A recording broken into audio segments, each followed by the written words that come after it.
This is Danny Flexen here for Seconds Out. Delighted to be joined by the new European featherweight champion, Jordan Gill. Jordan, how are you? I'm good, thank you. I'm good, thanks. Glad to hear it. I don't even know where to start with your epic title-winning victory over Karim Guerfi last weekend. Just the early rounds when it was pretty competitive, right up until round 7, which we'll talk about in a minute. Was there any indication that it was going to be as dramatic as it was? It seemed like more of a chess match than anything early on. Yeah, I mean, not for me. I always knew it was going to be sort of nip and tuck the first few rounds. I thought he won the first round. I was a bit too eager and got caught a couple of times coming in. So yeah, I'd give him the first round. But I think rounds 2, 3, 4, especially 5, I definitely won. And I was starting to get into a rhythm of how I thought the fight was going to go. So I think right at the start of round 6, perforated my eardrum, and that's when there was a bit of a shift in the fight. So rounds 6 and 7, I had his best rounds.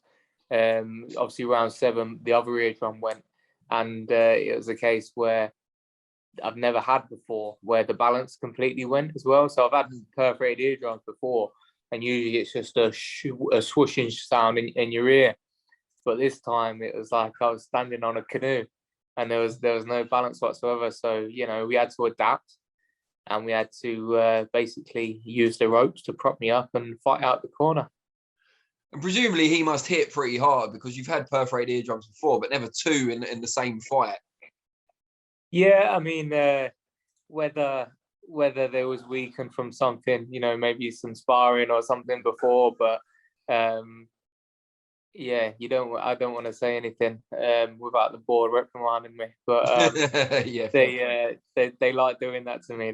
They seem so. Yeah, it is what it is. I don't think he was a monster puncher, but he punched hard enough to get my respect. Like most fighters have in the division.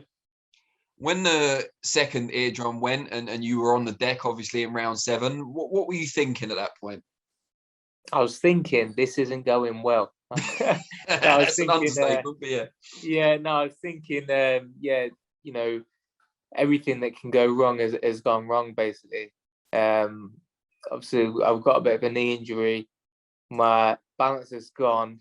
I've hit the deck. I'm probably going to be down on the card. So, I've got no balance. Everything that could go wrong went wrong. And I never once felt sorry for myself. I never stopped thinking that I was going to win the fight. I was always going to win that fight. It was just a matter of when I landed that shot. And I knew I had to find it.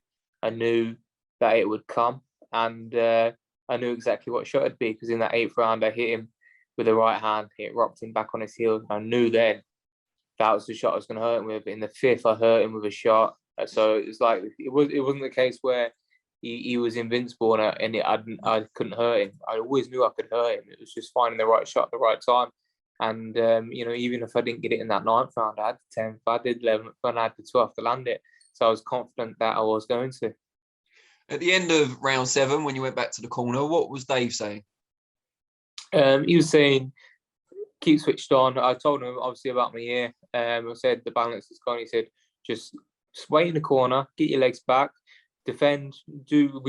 Every week we go through drills, with the foam sticks, with the paddles, with the pads, doing these defensive drills where my back might be against the ropes, or I might be on the back foot or going forward, trying to get around the sides, but I'm defending at the same time and look for my own shots off the back of that. So it's not a new thing to us. This wasn't like a freak thing that come out of the blue.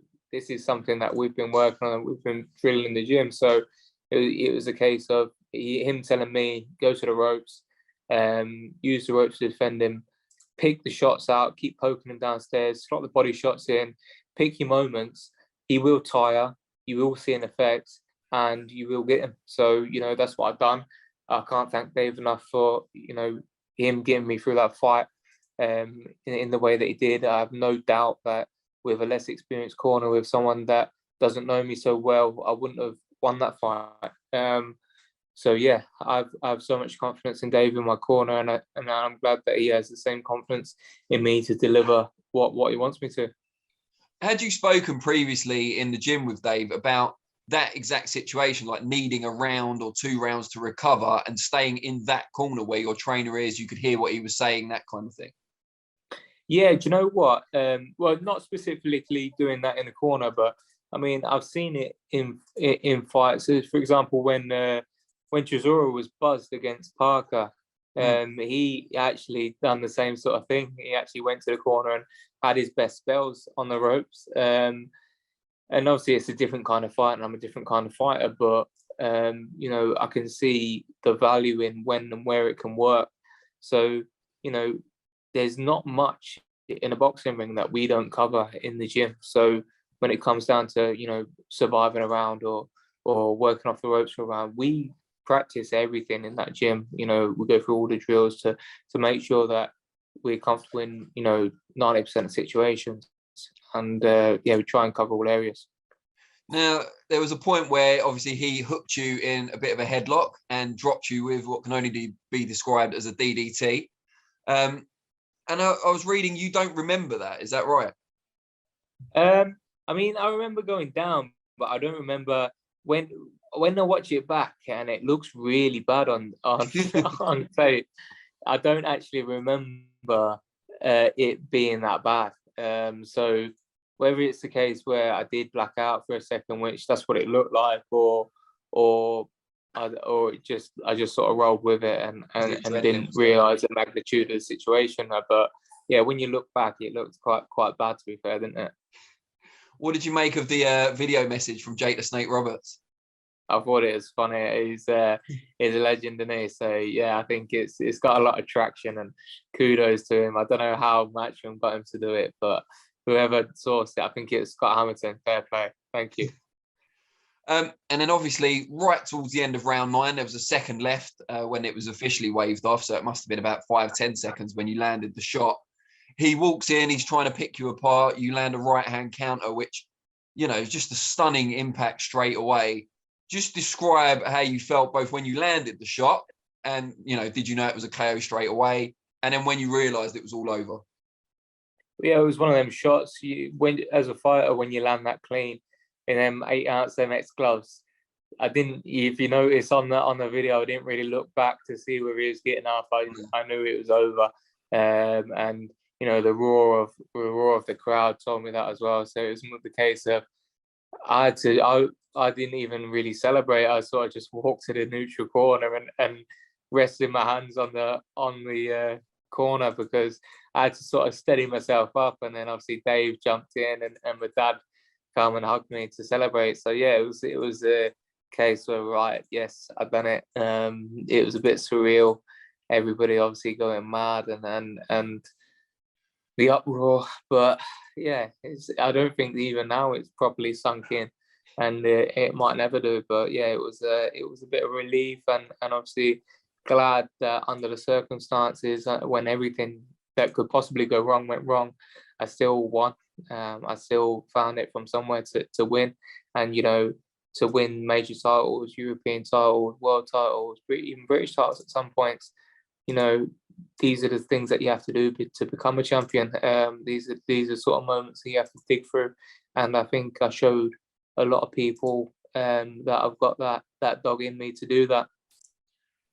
Most important shot you've ever landed, certainly. Was it the best shot you've ever landed? Probably. I mean, under all circumstances, under the pressure, at that level, yeah, you'd have to say it probably was the best shot that I landed. Great stuff. Now, you could have gone out in a, you know, alternate universe, won a 12-round decision, made it easy. You would have got likely nowhere near the traction this has achieved. I mean, you completely stole the show. No disrespect to the main event fighters, but you did. It's all anyone was talking about the next day. Is there a part of you that's kind of glad it happened the way it happened? Yeah, definitely. Definitely, you know, it would have been nice to go out and do everything that goes to plan. And the way that we wanted it to go was obviously to keep doing what I was doing in rounds 2, 3, 4, 5, and breaking down probably to stop him in round 7 or 8. And you know, that's the way it was going before what happened. But in a way, I'm glad that I had to do what I had to do. I'm glad that I had to go through that. I'm glad that I proved to everybody and myself that I've got it in me to do that. And obviously, you don't want too many fights like that, but at some point, is you have to do it. And the response that I've had from the fight, obviously, people were saying that it's one of the biggest comebacks they've seen in a British boxing ring, one of the most amazing things they've ever witnessed. Eddie's messaged me saying he can't believe that was one of the best things he's ever seen, and to be a part of something like that is actually so surreal. Where it's one of them things where I never thought I'd see the day where Jordan Gill is being revered or celebrated for being a tough man. It's something that you wouldn't expect to be. Maybe I thought at one point in my career somebody would say, "Wow, that skill was amazing," or "Do you see that move? That was something to celebrate." But for having a war and dogging it out, or a knockout of the year, I didn't think that would be something that would be tagged with me. But expect the unexpected. This is boxing. It's a crazy sport, and I'm just glad that we come away with the result that we wanted. Now, I can't help noticing the shades, stylish though they are. How are you kind of getting on since the fight? How's recovery going? Yeah, good. You know what? It sounds bad, but when I boxed Cesar Suarez in February last year, I ate so bad after that fight. I was like, it was my first, it was a tough fight. Obviously, it was wide on the cards, but I had to work hard to win. Whereas this fight, I think because I weren't moving that much, I was in a corner and I was my output was quite low. So I don't feel like I actually worked that hard. As mad as that sounds, I don't feel I don't really ache at all. Especially now, I think my arms ache for a couple of days, but other than that, I don't even ache. I've got a bit of a black eye just because I kept getting hit on the same spot, or we clashed heads a couple of times and that. But other than that, I feel absolutely fine, and I'm going to get a few niggles looked at, and hopefully be back for a big one in the summer. Do you want to stay at European level for a bit, kind of establish yourself there before making that, assault on world level? I mean, I'm happy to do that. I'm in no rush. I know, obviously, Eddie said this was must win before this fight, and I said to him that's why I'll win, and I did. But I mean, for me, there's no rush. If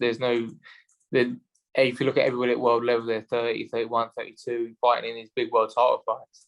I'm 27 years old, so I've not got that many miles on the clock. I've got a few more after Sunday, but I've got no severe miles on the clock where I'm in a rush to get to world level as soon as possible. If they offer me a world title fight in the next fight, I'd say yes.